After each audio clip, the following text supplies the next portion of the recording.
मोदी जी कैले का खाली झूठ बोल के सबके मूर्ख बनौला। ये कहना बका बनौला मूर्ख सब है देखा सही,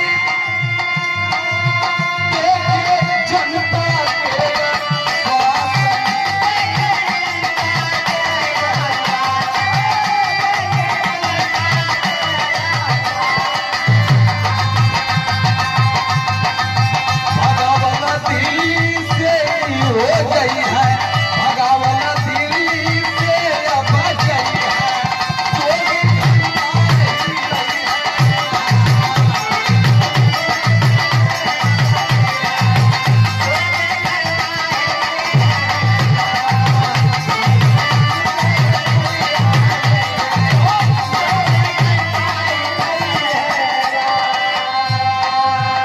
विचार करेंगे साथियों, विचार करेंगे। समाजवादी पार्टी की सरकार थी, इस प्रदेश में क्या नहीं मिला।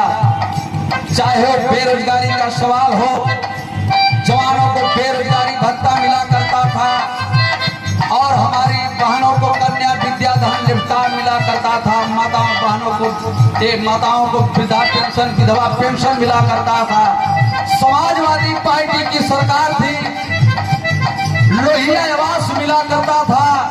समाजवादी पार्टी की सरकार ने आपको 100 नंबर देने का काम किया, जो भारतीय जनता पार्टी के लोग बदल करके 112 नंबर रख दिए। समाजवादी पार्टी की सरकार ने आदरणीय अखिलेश यादव जी ने आप लोगों को 108 नंबर देने का काम किया। एम्बुलेंस जो कि चाहे दिन हो चाहे रात हो, कोई 108 नंबर पर डायल करता है। समाजवादी पार्टी की वो एम्बुलेंस उस गरीब के घर जाने का काम करती है। और हम लोग के बीच में ये समाज इंडिया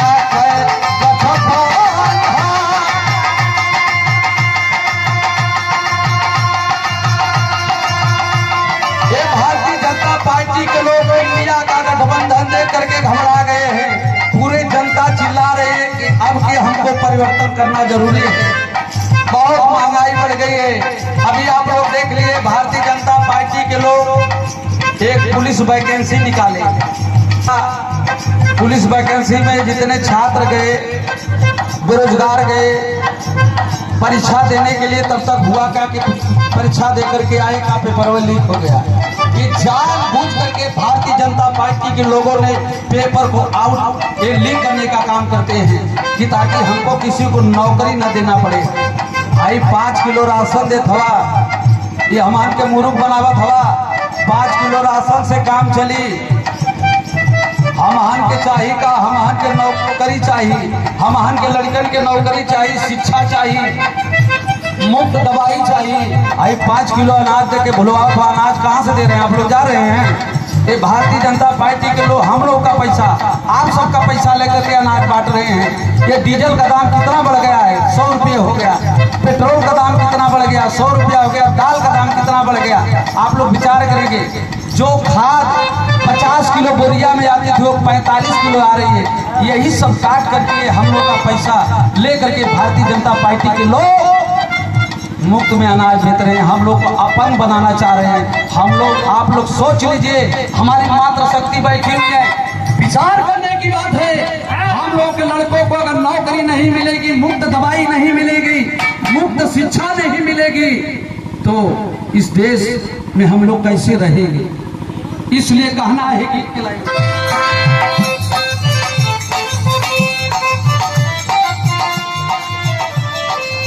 देखिए इंडिया का गठबंधन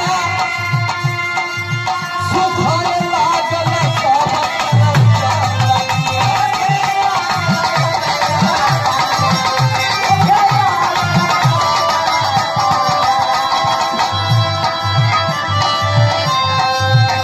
तीन चरण का चुनाव हो गलबा भैया हो। 3 चरण में बहुत ज्यादा सीट इंडिया गठबंधन का आवत बाले। भारतीय जनता पार्टी को लोग चंदन सुखाए लगल। वीरेंद्र भैया देखिए इंडिया के गठबंधन सुखाए लागल सब।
बड़े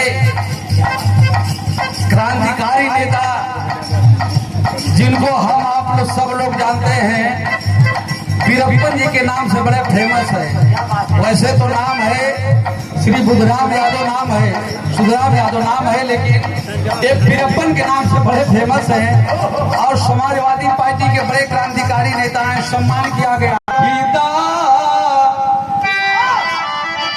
अरे रखीदा अरे लाल बिहारी भैया कहना बाकी रखीदा अरे लाल बिहारी भैया कर मनावा मत जाना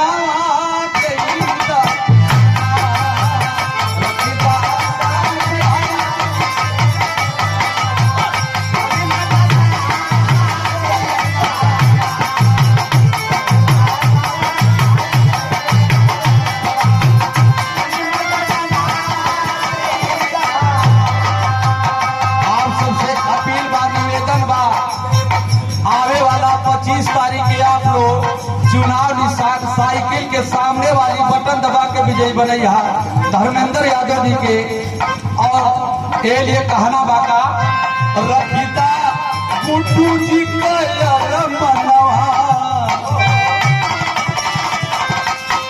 गुड्डू मतलब मानी श्री नंद किशोर यादव सांसद जी के अपील बा कि हमरे लाल बिहारी यादव मिर्ची साहब का अपील बा। कहना बाका रखीता गुड्डू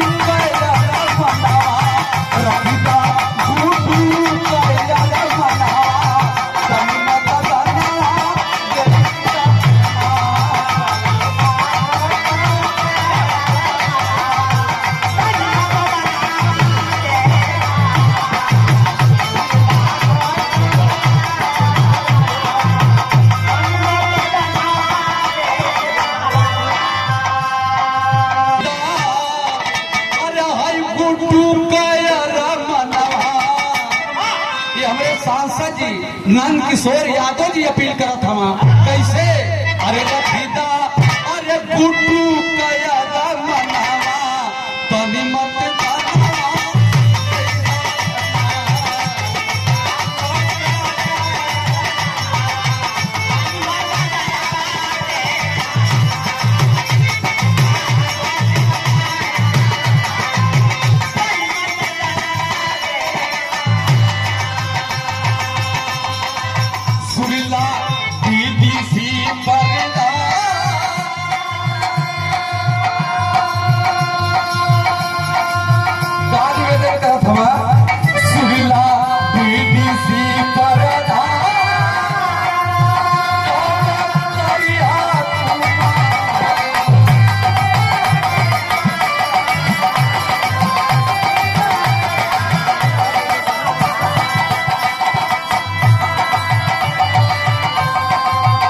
रसरा के भैया महा रखिया सब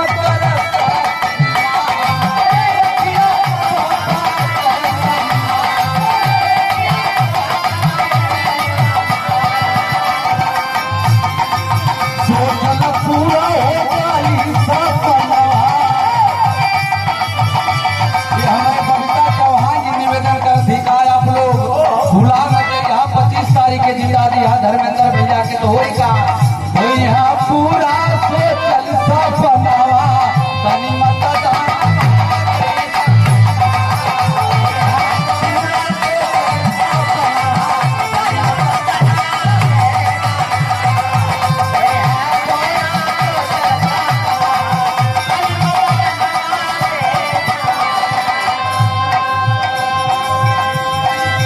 सब लोग सफावा में अब मिली के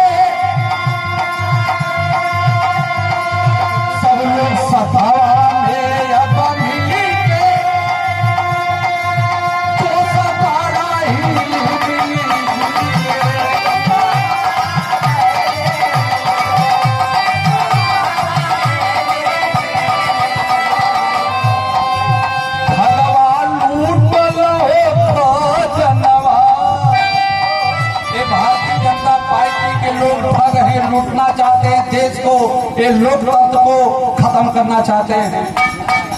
अभी बहुत स्वागत करते हैं। कहना है रखीदा